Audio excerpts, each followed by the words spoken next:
요거는 여러분들이 한번 그냥 쭉 한번 그 각 항목별로 해서 보시기 바랍니다. 조선시대와 우리나라 지금 현대에 있어서 법학 수준은 얼마나 차이가 나는 것일까? 물론 의학이라든 과학 문명의 수준이 다르기 때문에 차이가 많이 나겠습니다만 당시에는 그래도 굉장히 철저하고 나름대로는 분석에 근거한 그런 원칙이 존재했었다라고 하는 거예요. 이거 높이 살만하다는 거죠. 요거는 제가 그냥 보여드리기만 하면서 넘어갑니다.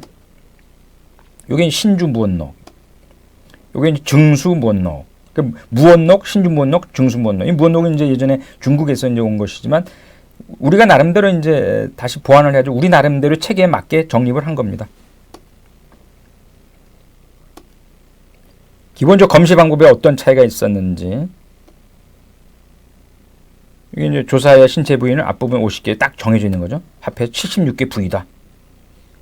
이런 거를 오늘날 할 수 있을까 모르겠습니다. 물에 빠져 죽고 시신이 불에 타 죽은 경우 이게 이제 어떤 의미를 갖느냐면 시신이 불에 타 죽었다 놨을 때 그 결과만 나오잖아요. 근데 이게 불에 타서 죽은 건지 아니면은 이미 죽은 시신을 불에 태운 건지 자살이냐 타살이냐 뭐 이런 거를 가리는 데 굉장히 중요했던 것 같아요. 또 물에 빠져 죽었을 때 물에 빠져 죽은 건지 익사한 건지 아니면 죽은 거를 물에 빠뜨린 건지 뭐 이런 것들을 이제 규명해내는 게 이제 차이가 있는 건 자살이냐 타살이냐. 조명 활용과 관련된 겁니다. 이것은 빛을 어떻게 이용했느냐 하는 건. 요거는 이제 목을 메고 죽은 경우인데 증수무원록에 나와 있는 거하고 오늘날의 현대에 있어서는 어떤 차이가 있는가 쭉 한번 보시면 이거는 물에 빠져 죽은 경우입니다. 아까 이제 물에 빠진 경우 남자는 뭐 어떻게 하고 여자는 어떻게 하고 뭐 이렇게 돼 있는데 그거는 현실적으로 이건 좀 안 맞는 거라고 할 수 있겠습니다. 불에 타서 죽은 경우입니다. 요거는 이제 자살이냐 타살이냐를 알기 위한 것이고 독극물 삼아 아까 이제 은비녀를 활용한다느냐 아니면은 닭을 활용해서 닭이 그걸 먹고서 죽느냐 뭐 이런 것이죠. 반개법 활용 굉장히 그 나름대로 의미 있는 얘기 같아요. 반개법. 그래서 닭이 어떻게 반응을 보이냐에 따라서 이게 독극물에 의한 것이냐 그렇지 않느냐를 이제 판단을 했던 것이죠. 칼날에 의해서 자상에 의해서 난 경우 이 흔적을 보는 거죠. 상흔. 상해를 입어 죽은 경우, 구타에 죽은 경우, 이빨에 물려 부상당한 경우, 이빨 독이 있다는 거죠. 남자가 지나서 성교를 많이 사망한 경우, 뭐 이런 것도 있고, 살해된 여자가 처녀인지 아닌지를 알아내는 방법. 그 친자감정법. 요거는 아주 한번 읽어볼까요? 굉장히 요거는 재밌습니다. 신주무원록에서 피를 떨어뜨려 친자를 확인하는 방법으로 자식의 몸을 찔러 한두 방울 피를 내요. 부모의 해골 위에 떨어뜨리면 친생인 경우는 피가 뼛속으로 스며들게 되고 그렇지 않은 경우는 스며들지 아니하는 것을 보았다. 지금 생각하면 상식에 부합하는 것은 아니지만 나름대로 그렇게라도 해서 알아보고자 했다. 의미가 있습니다. 요새는 DNA 그 검사에 의해서 정확한 감정을 하는데 당시 신주무원록의 친자 감정 방법은 현대 법의학 측면에서 볼 때는 옳은 방법이라고 할 수가 없겠죠. 이번에는 이제 수사 및 형사재판 절차와 관련된 설명을 드립니다. 과연 당시에는 조선시대 수사는 어떤 기관에서 했겠는가, 뭐 이런 것을 중심으로 해서 살펴봅니다. 당시 이제 형벌권 행사 목적이라고 하는 것은 이제 사회 질서를 유지하기 위한 것이죠.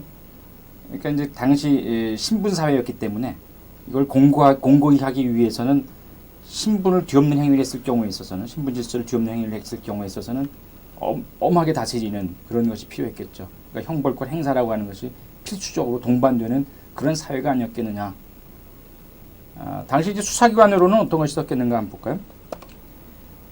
당시 수사기관으로서는 이제 형조하고 포도청을 둘 수 있습니다. 대표적인 것이 형조하고 포도청.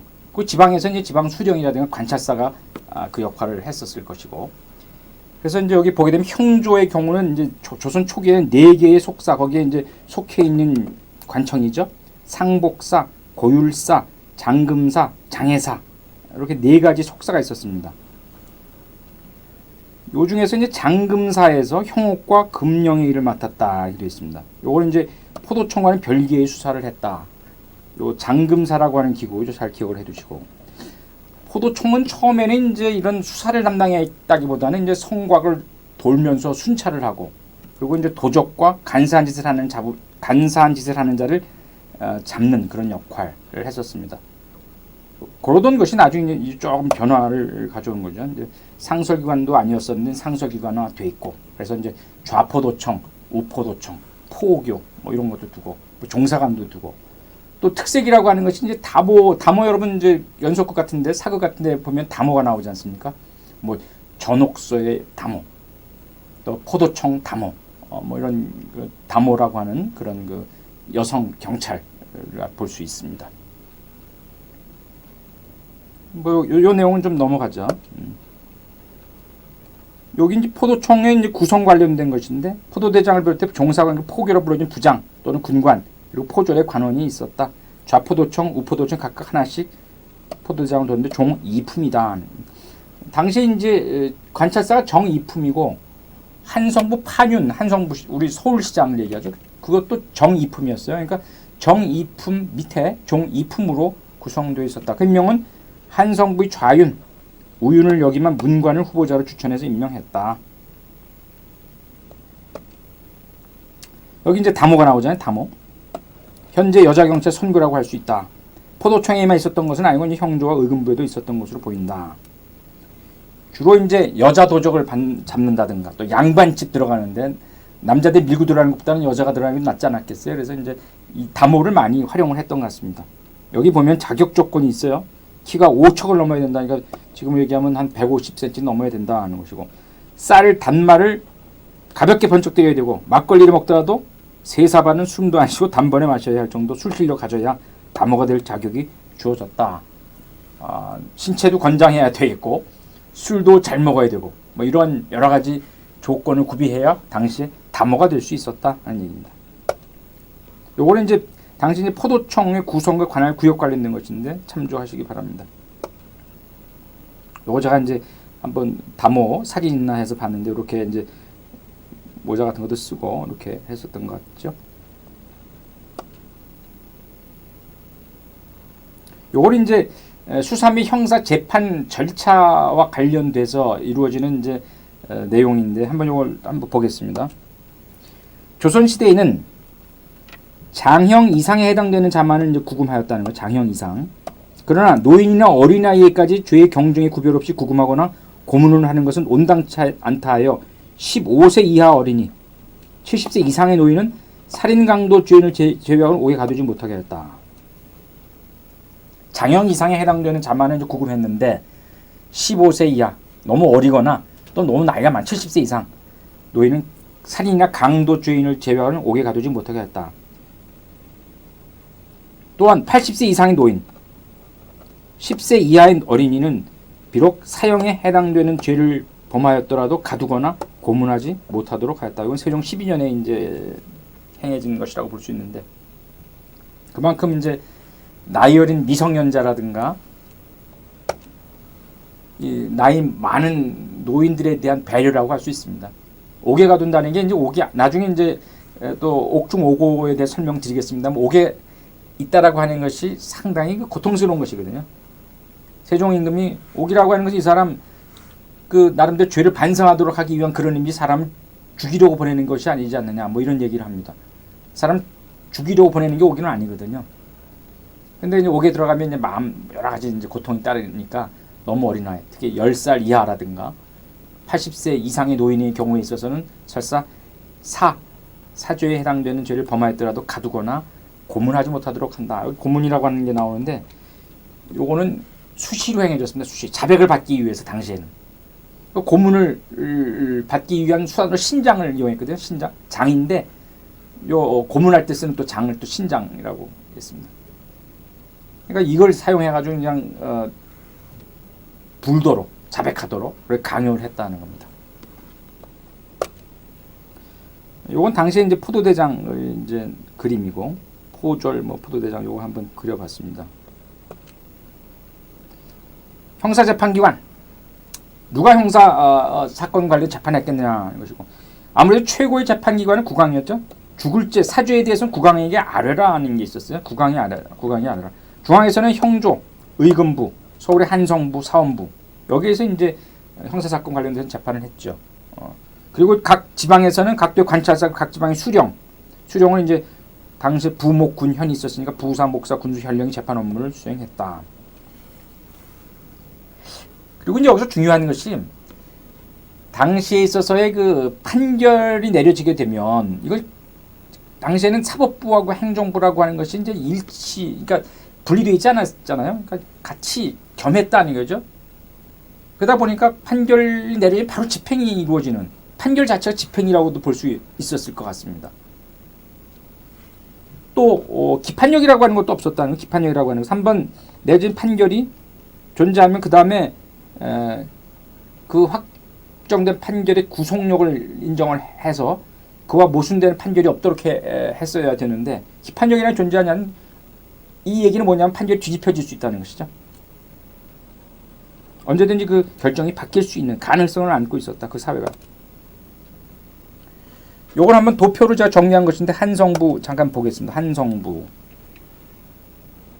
이건 이제 도성의 행정, 사법, 치안 관장을 했다. 육조와 대등한 지위와 대우를 누린다. 그래서 삼법사, 형조, 의금부, 한성부를 삼법사라고 불렀다. 한성부에는 이제 정이품 판윤이 한 명 있고 종이품 좌우윤 각 한 명 있었다. 한성부입니다. 이건 이제 재판기관의 하나로 한성부죠. 한성부. 의금부는 예전에 고려시대 때 순군만호부가 이제 발전됐다라 하죠. 순위부, 순군만호부에서 의금부로 이렇게 해서 삼법사 중에 하나다 하는 것이고, 이건 주로 정치적인 사건, 영모, 그리고 삼강오륜억인 중재, 요거는 이제 소위 얘기하는 강상죄, 이런 거를 다스렸다는 거죠. 왕권과 직결되는 반역죄는 의정부, 사원부, 사관원과 합주하여 다스렸다. 그 신문고를 관장을 했다. 종일품 판사가 이제 여기 아마 의금부 판사, 그래서 종일품이었던 것 같아요. 그다음에 이제 정이품, 뭐 종이품 이렇게 나눠졌던 것 같고. 형조입니다. 형조. 정이품 판서, 그죠? 법률, 사송, 사송학과 민사소송이라고 그랬죠. 노비, 수화, 간도, 투상, 투살 등의 일을 관장을 했다. 형조에서는. 삼법사 중에 하나 의금부에서 근무할 때 참여했다. 요 같이 예전에 여기 있던 것이 이제 뭐 요거는 이제 품계를 얘기하는 겁니다. 이 형조, 판서로 승격시켰다. 사원부입니다. 사원부 중국의 어사대에서 유래했다. 통일신라, 사정부, 발해 중정대, 고려 사헌대에서 어사대로 이렇게 왔고, 나중에 사원부 다시 명칭 변경했고, 조선에서는 이제 사원부로 계속 그 이름이 굳어지게 됩니다. 주로 감찰 행정을 맡았다. 삼법사 중에 하나라고. 사원부 사관원 병칭에서 그만 모두 대간이라 불렀다. 대간. 임금에게 간언을 하는 거 대간. 임금이 결정 임명한 관원의 자격 심사에 동의 여부를 결정하는 서경기관으로서의 역할을 담당했다. 대사원은 원래 센 기관은 급수가 낮습니다. 종이품이었다는 거죠. 대사원. 여기 보면 이제 장령이라고 하는 직이라고 정사품. 나중에 제가 이제 사원부 장령과 관련돼서 소송에서 이제 소위 분경, 역관운동의 대상이 되는데 장령 찾아가서 이제 부탁을 하고 그러죠. 그때 이제 사원부 장령이라고 하는 직위가 나옵니다. 정사품. 그 위에 지부인은 종삼품. 그리고 재판 보조기관으로서 이제 요 랑청이라고 하는 게 있었는데, 여기 이제 국청, 정국, 상국, 의금부, 추국 등 차춘 위관 이렇게 쭉 한번 보시기 바랍니다. 당시에 있어서의 이제 형사 절차에서 신문은 어떤 식으로 해줬느냐. 신문할 때 네 죄를 네가 알렸다 이러면 신문할 때 말로 했겠죠. 말로, 조용히 말로. 때리면서 하지는 않았을 것이고 말로 해라. 이걸 소위 구신평문, 말로 했다. 말로. 그리고 장형 이상에 해당되는 자만 이제 구금했다라고 하는 것이고, 그리고 당시에는 이제 규문주의라고 하면 밑에 보면 재판기관이 범죄 사실을 발견했을 때 그 소출을 기다리지 않냐고 직권으로 범죄를 수사해서 범인을 체포 심리하는 재판하는 원칙을 말한다. 그러니까 소출하면서 재판도 했다는 겁니다. 수사하면서 또 오늘날 마저 수사해서 기소하면서 수사 기소자가 동시에 재판도 했다. 여기는 규문주의인데, 규문주의에 있어서 핵심적인 내용은 뭐냐? 자백을 위주로 자백. 불어라는 얘기, 불어라. 자백을 하는데 주력했다. 자백을 하는데 주력하면 사람이 불겠어요? 부르라고 하면 잘 안 불지. 자기가 한 이실직고 해라. 그럼 안 하죠. 그럼 어떻게 해야 돼?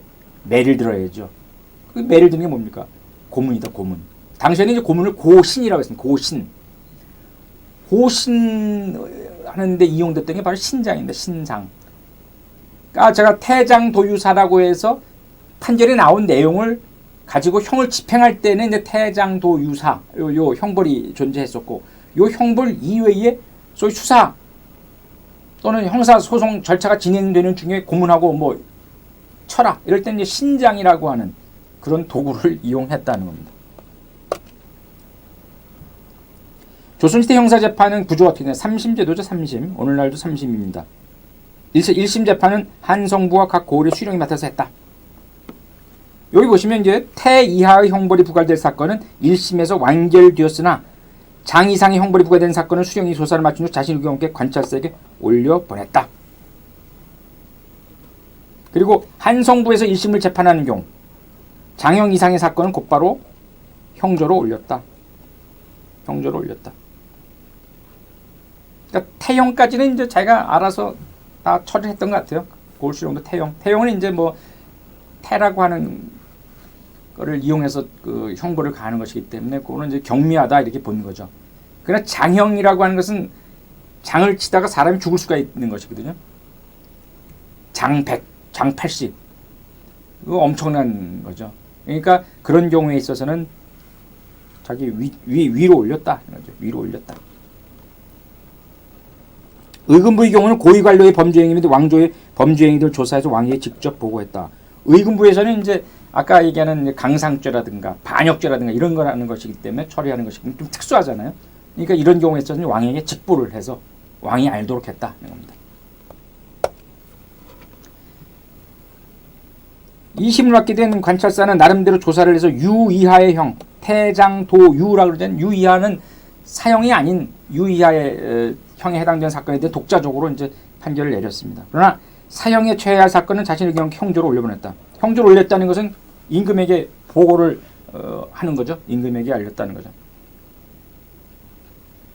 그리고 관찰사가 중죄인을 신문할 경우는 관찰사가 범죄 발생에 관장한 수령과 그 이후 수령으로 하여금 공동으로 신문하도록 했는데 이를 동추라고 했다. 그러니까 1심에서 끝나는가 아니면 2심, 3심으로 가는가. 3심으로 가는 건 사죄, 죽을지에 해당되는 건 다 3심으로 올라갑니다. 형조로 해서 국왕에게 보고토록 하는 거죠.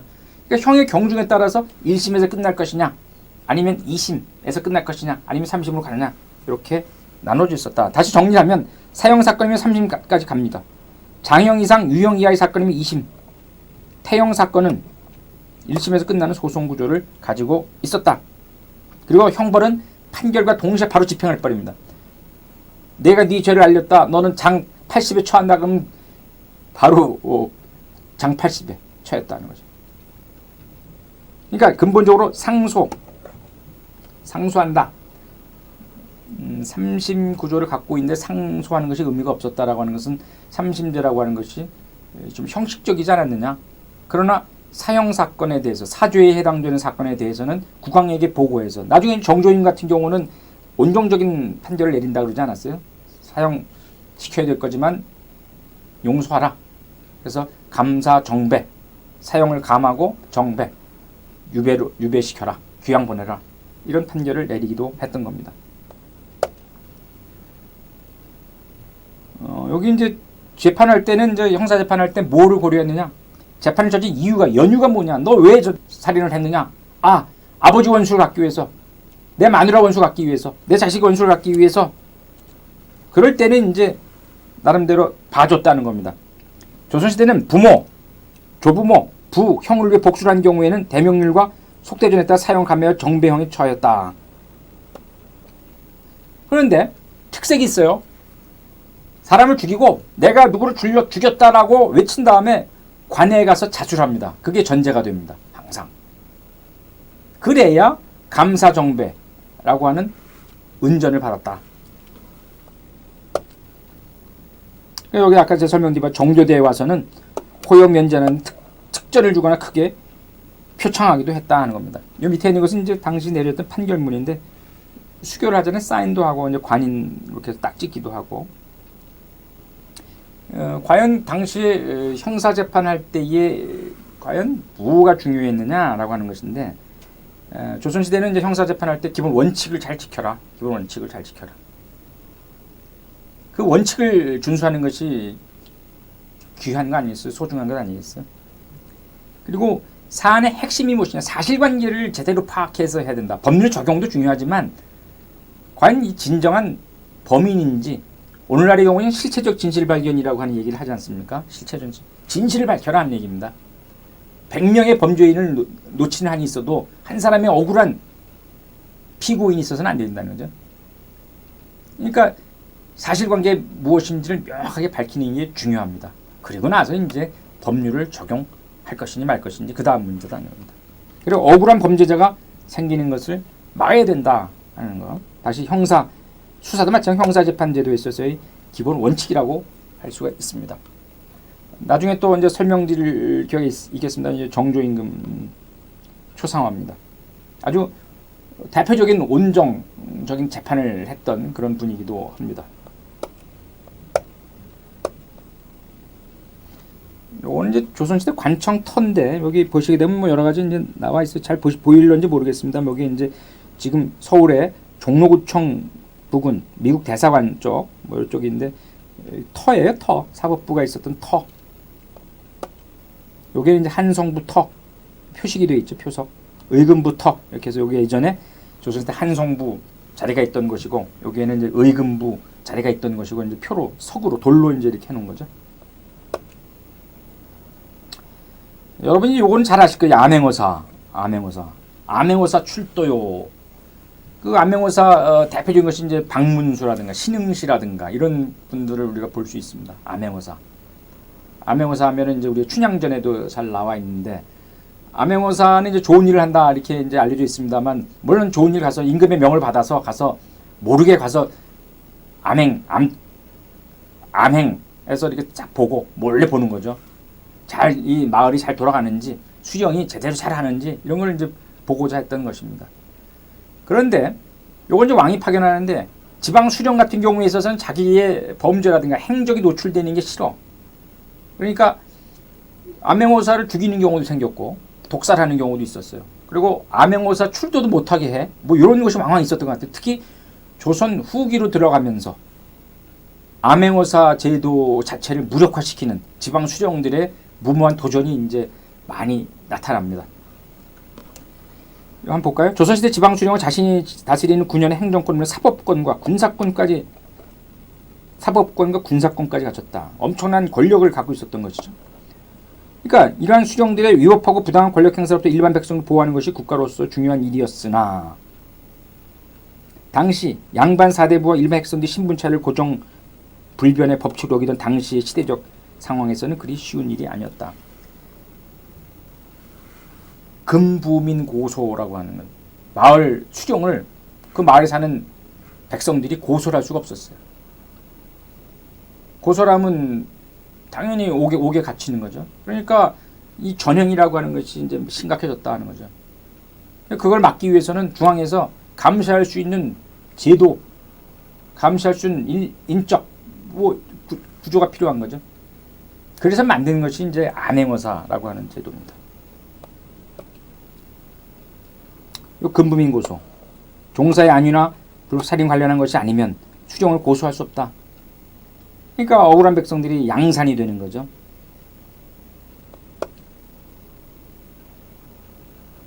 그 세종 임금이 이걸 이제 반대를 하는데,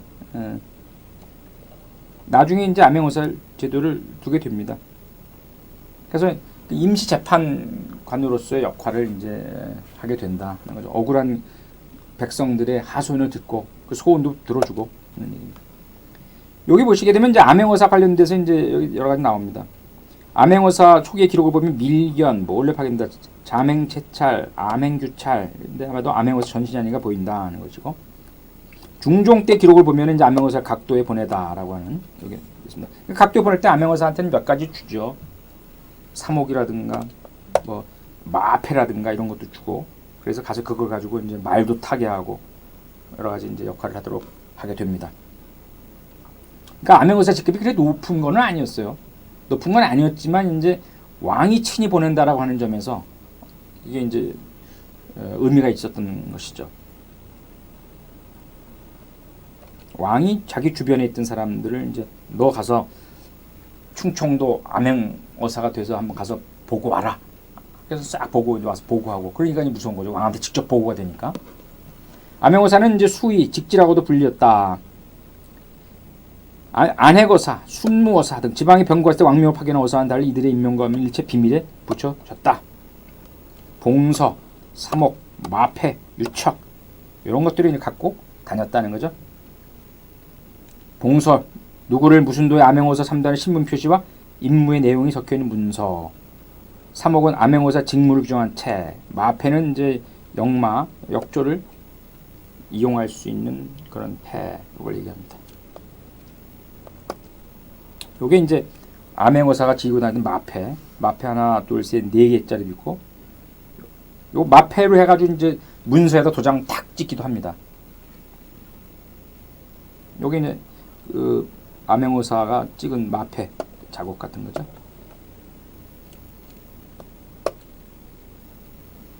특히 봉서는 이들이 남대문을 나서서야 비로소 뜯어볼 수 있었다.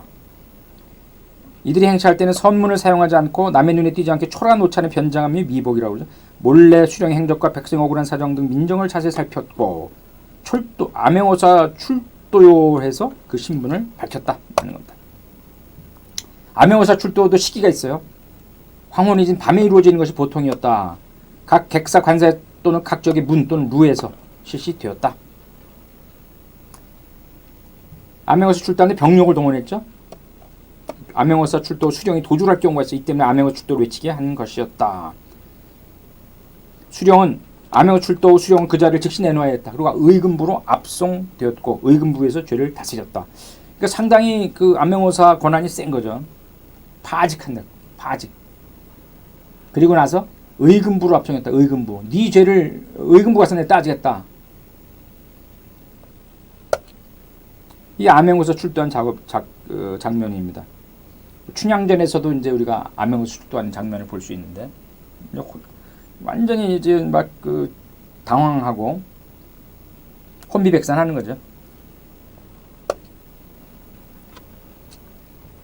여기 이제 암행어사의 이제 임무가 끝나면 서계에서 수령의 행적에 대해 자세히 기록하고 별다른 자신이 보고 들은 민정과 효자, 연려 등이 미담으로 국왕에 바쳐 지방행위 개선을 촉구하였다. 여기 보면 이제 임시로 형옥을 심리하여 형사 관련된 사건 연루돼서 이제 그 감옥에 갇혀 있던 백성도 있을 거 아니에요. 그럴 경우에 있어서는 그 백성들 억울함을 풀어주기로 했다는 겁니다. 뭔 일로 왔소? 이렇게 해서 여기 보면 이제 암행어사들이 아주 고난을 겪는 경우가 이렇게 많이 나옵니다. 암행어사 홍상성이라는 사람은 어사의 무도 중 도중에 만난 어사 임무 수행 도중에 만난 기생 데리고 다니다가 파직당했다는 거예요. 파직. 이희갑이라고 하는 사람은 호남 암행어사였는데 제대로 어사 출도도 하지 못하고 그냥 돌아버렸다. 이 사람은 그 이후에 서용 관리로서 임용되지 못했습니다. 참 아주 한심했던 내용입니다. 어떤 수령들은 어사를 우습게 보는 거예요. 어사. 이 어사는 왕의 직속, 그 어명을 가지고 전달하는 그런 역할을 하는 사람들 아니에요? 그러면 이제 그 어사 활동을 못하게 했다든가 죽였다든가 이런 것은 반역이죠. 반역. 어사 출도했는데 현감 신국년이라는 사람은 문을 열지도 않는데 버틴 적도 있다. 어사 출도했는데 문을 안 열어줘. 버티고 있어. 그럼 이 꼴이 뭡니까 이게? 난처하지. 그러니까 이 말이 안 맥히는 거지. 충청도어사 김익수, 공주지역 목사가 암행어사 출도를 눈치채고 주막은 물론 일반 백성들 모두 건물을 걸어라 장극에 앉혀 남모르는 외부 사람에게 밥을 주지 못하도록 해라. 밥을 안 줬다는 거죠. 그래서 굶어 죽을 지경에 있었다. 참 대단합니다. 어사가 의문사 당한 경우도 있었어. 홍양하는 태연에서 쌀 1000석의 불법 사실 탐지하고 출도 직전 점심 먹다 갑자기 죽음으로써 의문사 무리를 일으키기도 했다. 구토와 설사를 일으키고 임중사인한 사람은 급소하기도 했다. 참 심각한 문제였던 것 같아요. 그러나 이제 이 오사 제도라고 하는 초기에 생각했던 그 초심이 이제 나중에 가면은 이제 달라지게 되는 것이죠. 왕조 체제에 대해서 절대적인 신뢰를 잃어가면서 어사 제도 그 본래적 의미에 부응하는 제대로 역할을 하지 못하게 된다. 결국에는 나중에 이제 조선이 망하게 된 연유가 된 것이 조선 후기에 밀란이 발생하고 그러잖아요. 밀란. 백성들이 못 살겠다. 이러한 왕조에선 살 수가 없지 않느냐. 뭐 이렇게 해서 밀란을 일으키게 되죠. 조선 후기에. 그러니까 이제 결국에는 어사제도도 이제 의미를 바라게 됐다는 겁니다. 여기 아까 설명드린 요 마패입니다. 요 암행어사 관련된 요 도표로 해놓은 걸 한번 참조하시기 바랍니다. 요거는 이제 어사 박문수 유명하죠. 박문수의 초상화입니다. 요건 마패 다시 나온 것이고.